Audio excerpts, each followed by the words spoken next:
It might be known as the second city, but a trip to Chicago is no consolation prize. Welcome to MojoTravels.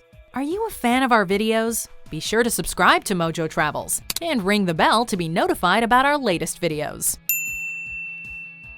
There's a lot to do and see in the Windy City, but thankfully, many of its major attractions hug the coast of Great Lake, Michigan, making a 24-hour trip to Chicago a full but easily navigable one. Between their public transit system, an abundance of taxis, and some very helpful transit apps, getting around the city is a pleasure.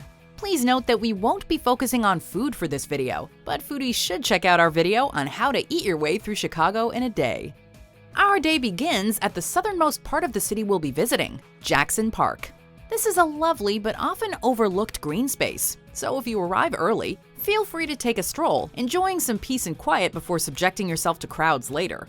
The real reason we're here, however, is the Museum of Science and Industry, located at the north end of the park. Science museums can be a bit hit or miss, but this one is definitely a big hit, both with kids and adults alike. Highly interactive and jam-packed with fascinating exhibits from the U-505 submarine and flight simulators to massive scale models, miniature tornadoes, and VR spacewalks, MSI Chicago will educate and fascinate. From here, we head north along the shore of Lake Michigan to the museum campus in Grant Park. You've got a roughly 15-minute taxi ride or 30-minute trip via public transit. Depending on how much of your morning you spent at MSI, you may be a little short on time. So we'll give you two options as to what to do next, located right beside each other. If you've got time for both, great. First up is the Shed Aquarium. Open since 1930, the aquarium is home to some 32,000 creatures and consistently ranks among the city's most popular attractions. From otters to the giant Pacific octopus, they've got it all.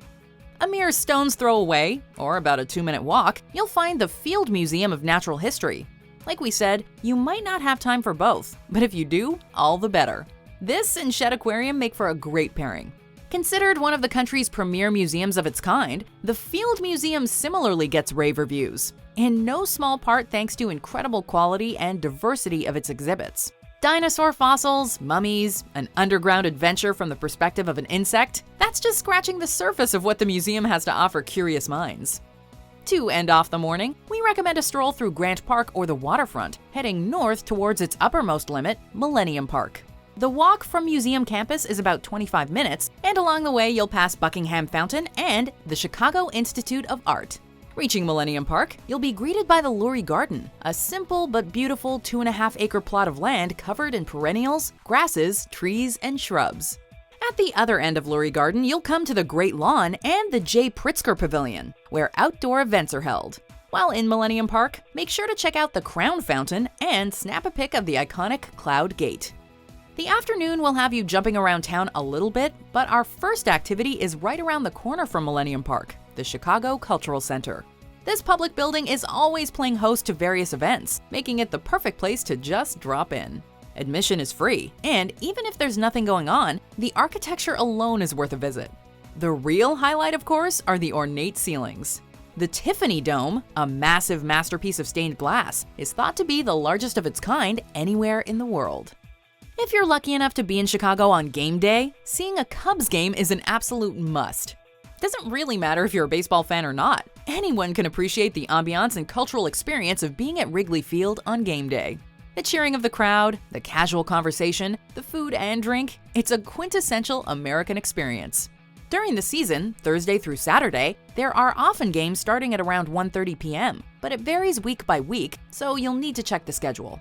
If you just want to see the stadium, short tours are offered, whether the Cubs are playing that day or not. Your afternoon will largely be shaped by whether or not you were able to see a Cubs game. If you just went for a tour of the stadium, you've still got a lot of afternoon left. Wrigley Stadium is the furthest north our day will take us, so we'll be heading south again to our next destination, the Lincoln Park Zoo. It's a 15-minute cab ride or about 25 minutes taking the Red Line and a bus. Many zoos have taken a hit in popularity in recent years for their treatment of animals, but the Lincoln Park Zoo is generally quite well regarded, placing a focus on conservation.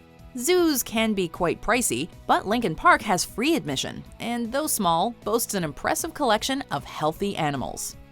Now, shopping isn't for everyone, but we'd be remiss if we didn't give you a little time to indulge, or at least the opportunity to window shop. 15 minutes south by car from the zoo, you'll hit the famous Magnificent Mile. This stretch of Michigan Avenue is absolutely beautiful and is known for its upscale hotels, world-class shopping, and great restaurants. Whether you plan to do some serious shopping or just feel like people watching, the Magnificent Mile is worth a stroll for the atmosphere, architecture, and window displays alone.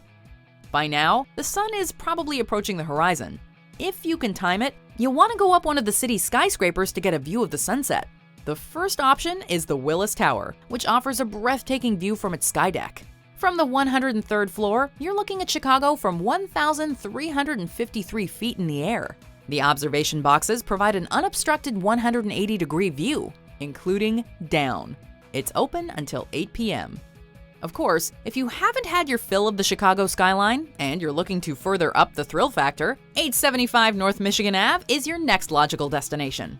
On the building's 94th floor, you'll find 360 Chicago, an attraction that offers a lookout that literally extends you out over the city.